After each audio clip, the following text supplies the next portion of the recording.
Bir daha salam uşaqlar. Mətn suallarının izahına baxırıq. Deməli, mətnimizin adı Dənizlərin biletsiz səyyahı Remora balığı. Mətni özünüz buradan oxuya bilərsiniz və yaxud da skrin edib oxuya bilərsiniz. Baxaq sualların izahına. 11-ci sual. Mətn əsasən Euler-Venn diaqramındakı doğru fikirlər. Bizdə doğru fikirlər istəyir və Euler-Venn diaqramında bilirik ki, burada olan fikir yalnız 1 ilə 2 yalnız Remora balığına aiddir, 3 ortaq olmalıdır, hər ikisinə aid olmalıdır, 4 ilə 5 isə yalnız balinaya aid olmalıdır. İndi baxaq. Sualtı aləmin sakinlərindən hesab olunur hər ikisi. Yəni həm Remora balığı, həm də balina sualtı aləmin sakinidir. Bir ortada yazılmalıdır, bir yanlışdır. Biri çıxdın, biri çıxdın. Canlı və cansız varlıqlara yapışa bilir. Bəli, bu yapışma Remorada. Deməli 2 doğrudur. Canlı varlıqdır. Bəli, hər ikisi canlı varlıq. Deməli 3 doğrudur. 3-ü götürdün, artıq sənin cavabın məlumdur. Özündən dəfələrlə ağır olan, çəkisi olan tısbağa balina axı tısbağadan daha ağırdır. Necə öz tısbağa balina da ağır ola bilər? Bu ümumiyyətlə tamamilə yanlış bir fikirdir. 5. Yer üzünün ən böyük məməlisi hesab olunur. Bu isə doğru fikirdir. 2, 3, 5. 11-ci suala cavabımız Y variantıdır. Gəldik 12-ci sual. Giriş hissəsində bəhs olunur. Baxırsan giriş hissə. Giriş hissə nədir? Bu da birinci abzas. Təbiətin saysız maraqlı canlılarla doludur. Bunlardan biri də hiləgər canlısı hesab olunan Remora balığıdır. Deməli nədir? Təbiətin rəngarəngliyindən də B variantı. Çünki özü deyir ki, rəngarəng maraqlı canlılarla təbiət doludur saysız hesabsız. 13. Yanlış fikri istəyir bizdən. Remoralarda anadan gəlmə sorudur bunu. Yanlışdır. Bu sonradan qazanılır. Elə bir yanlışdır, biri götürür. Kürüdən çıxır. Bu doğrudur. Yemdən doyduğu vaxt olur. Bəli, bu da doğru fikirdir. Balıqçılar və lemurlar maraq göstərmirlər. Yanlışdır. Balıqçıların da deyir, marağına səbəb olur. 1 və 4 B variantı bizim cavabımızdır. 14. Mətndəki hansı fikri real hesab etmək olmaz? Remora balıqlarının yapışdıqları canlıların dərisindəki parazitləri məhv etməsi, bəli, məhv eləyir onları və bunlar qarşılıqlı mübadilə aparmış olurlar. İnsanların balıqlardan bağaları tutmaq üçün istifadə etdikləri, bu da doğru fikirdir. Remora balığının öz orqanı vasitəsilə hərəkət edən canlılara yapışır. Bəli, bunun üçün də o üzmür, onlara yapışaraq hərəkət etmiş olur. Bəzi balıqların nəqliyyat vasitələrindən biletsiz istifadə etməyin balıq nəqliyyat vasitəsi, biletsiz istifadə. Burada axı real deyil axı. Balıq dənizdə necə nəqliyyat vasitəsindən istifadə etsin? Dənizdə biletlə gəzir. Yəni balıq necə biletdən istifadə etsin? Artıq bu real hesab olunmur da D variantı. Christopher Columbus'un marağına səbəb olub, bu da doğru fikirdir. Qədim dənizçiyə görə Remoralar gəmini dayandıra bilirlər. Amma bu deyil elmi faktla sübut etmək mümkün olmaz da, amma inanca görə belə bir fikir var idi. A variantıdır. Çərçivə daxilində verilmiş ifadələ bağlı doğru fikri müəyyən edin. Baxaq çərçivə daxilində. Əmələ gəlir. Əvvəlini oxuyaq.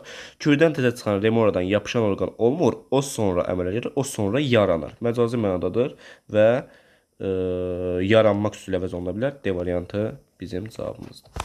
17. Yerinə görə üzərində rəqəm yazmış sözlərin mənasına uyğun deyil. Burada uyğun olmayan olacaq. Bax.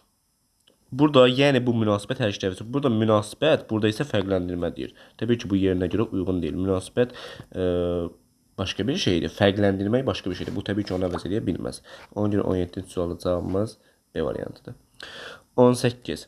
Mətndə sizdən klasteri tanımlaya bilməyən fikirlər. Remora nəqliyyat vasitəsi ola bilər. Köpək balığı, sonra gəmiyə yapışa bilər. Balinaya yapışa bilər də 1-dən 3. Bəs nəyə yapışa bilməz? Amma avtomobillə təyyarə gəmidə olmur axı. Gəmidə olmadığı üçün artıq bunlara yapışa bilməz.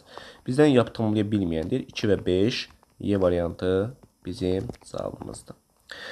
Mətndə sizdən Remora balığının xüsusiyyət hiləgərlik və tənbəllik. Tənbəllik onu deyə bilərsən ki, deyirdi ki, onda o soran orqan meydana gəlir.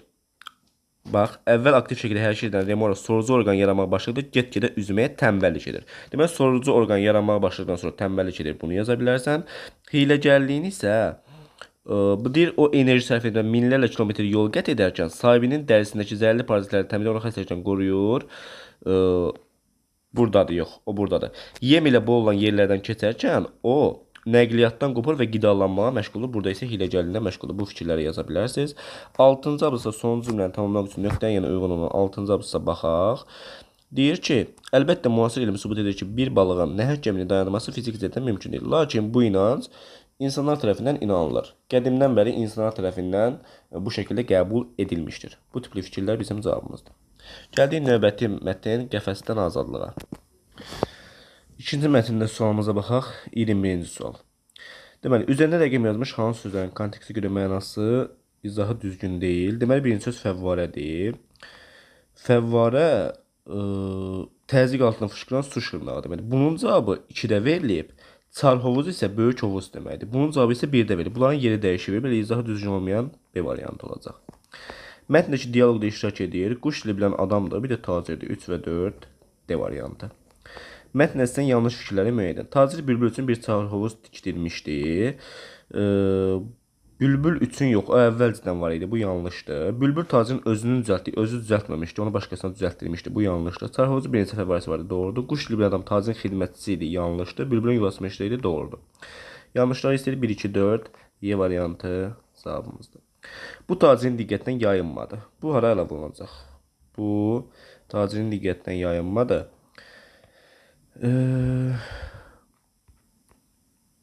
Burada deyir ki, bülbül həmişə yanıqlı havalar oxuyub qəm çəkirdi və bu tacirin diqqətindən yayılmadı. Deməli, paxlavaya əlavə edirik. Bu da haradadır? C variantında.